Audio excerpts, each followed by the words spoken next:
ikaw ay naghahanap ng electric kettle or kaya naman nagpapainit ka pa rin ng tubig sa takure, ito ang para sa'yo, para hindi ka na mahirapan. So, you don't have to worry na baka maubusan ka ng gas kasi electric na to, guys. And ang kagandahan dito, this is 2 liters. So, pangatlong purchase ko na siya. And subok na subok ko na, napakaganda. Una kong binilhan nito is yung lola ko. Tapos, yung pangalawa, sa bahay namin, yun nga lang, sa kasamaang palad, doon nakarang araw, nabasag siya ng airpot ko. So, konting ingat lamang po. Kasi ibabasagin yung kettle na to. So, dahil nga nabasag siya, tinabi ko pa rin naman yung saksakan nito. Kasi baka may paggamitan pa ako kung sakali man. Ito yung electric kettle na tinutukoy ko, which is marami siyang color na pagpipilian.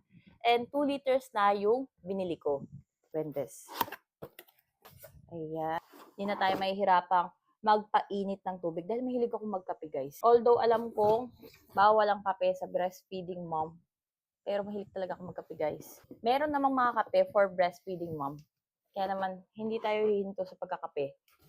Nagpapainit kami ng tubig para sa panligo ni baby. Kaya naman, mas mapapabilis yung pagpapainit or pag-aasikaso ko ng baby using this product. Kasi hindi ko na kailangan pang isipin kung sakali mang kumukulo na siya, papatayin po ba siya, or baka maubusan ako ng gas. So, ito yung product na tinutukoy ko.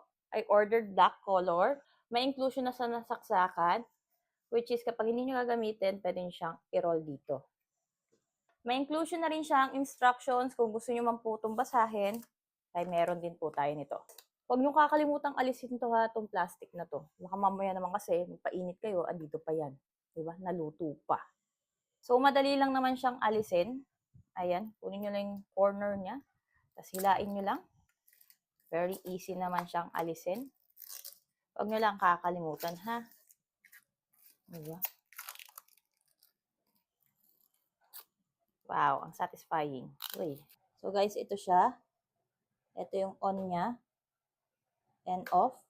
So, syempre kapag on, may lights dito. And kapag yan ay kumulo, of course, same as other electric kettle, kusang namamatay naman na po siya. Nag-automatically off na po.